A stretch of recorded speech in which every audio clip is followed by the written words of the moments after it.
Our bayous are our playgrounds. And to me, it's been one of the most beautiful places in the world.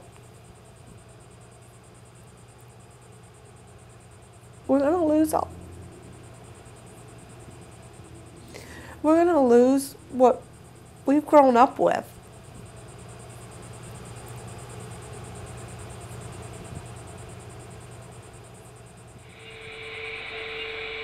That water just don't look quite right. Did you try on the other side of the channel before you come around? Yeah, I tried that, but about a 15-minute push there.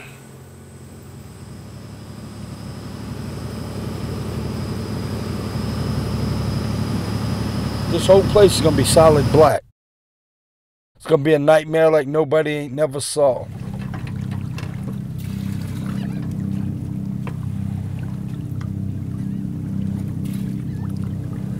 If we don't get everything back the way it was, it will be a dead end. You won't have anybody coming to South Louisiana.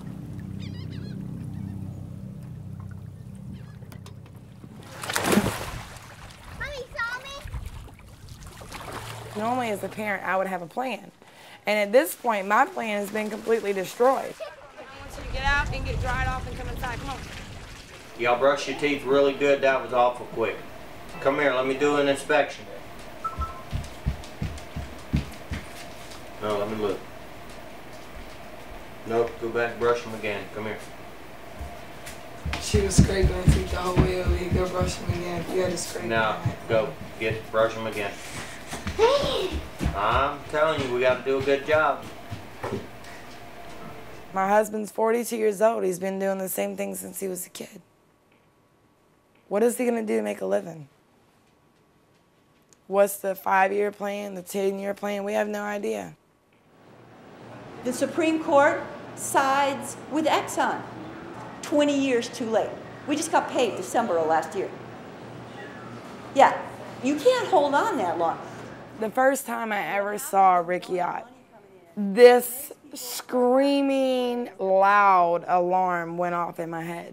And I realized at that moment, we were in serious trouble in our area. This spill has the potential to be a family wrecker.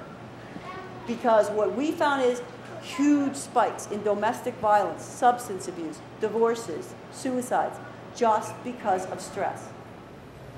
If they don't make any money, they stand to lose their whole livelihood, their homes, their wives, and their kids. And what happens is when you don't have the money to pay your bills, then eventually you and your wife start fighting. The abuse starts. My wife leaves and my kids leave, and I can't pay my bills. What else do I have to lose? And they don't care about the people working on these rigs. They don't care about the families that they're hurting. It's all about money. And you know what? Money is the root of all evil. I don't want BP's money. I want my community. I don't want their money. I want my community back.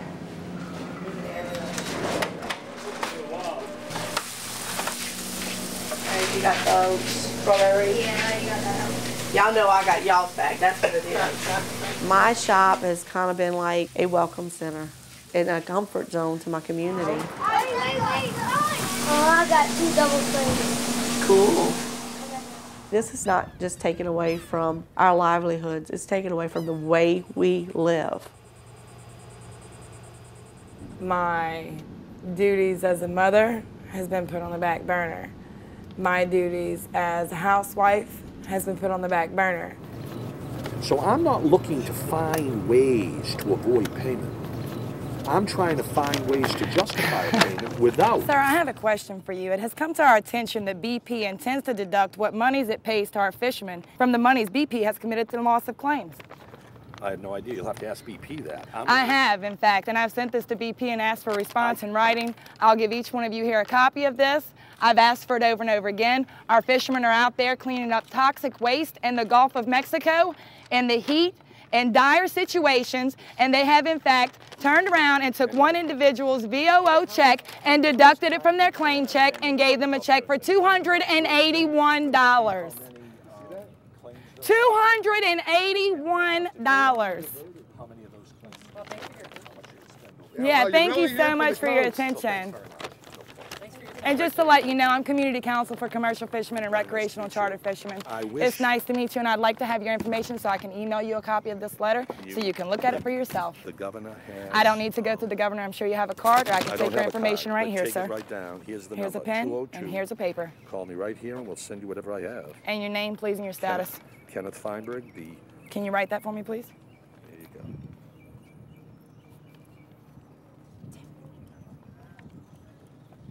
And I'm not here just for my family, I'm here for all families. Good. You have a good afternoon, sir.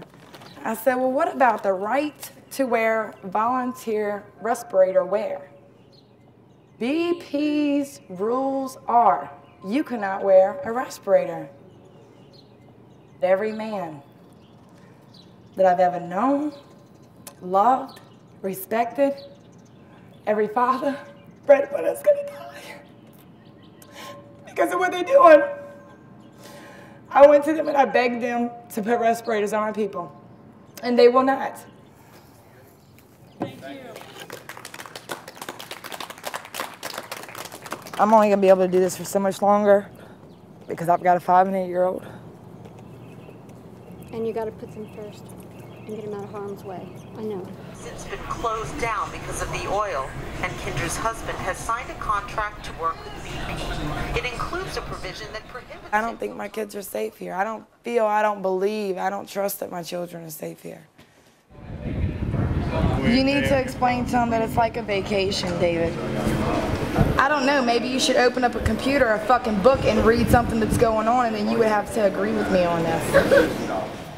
It'll be okay, and Sissy's gonna be with Why you. did I just stay with BB? Oh.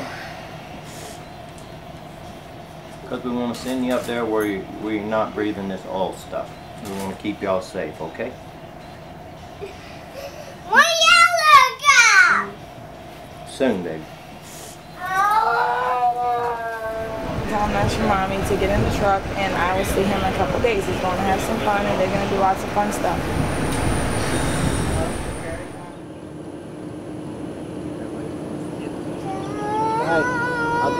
That was mommy. She said 2 days. We're gonna be up there in 2 days. That's only like tonight and tomorrow night, and then we're gonna be up there.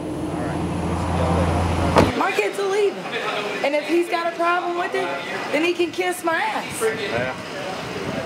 We'll just have to work it out on the flip side. This is the kind of problems this kind of stuff causes between married people.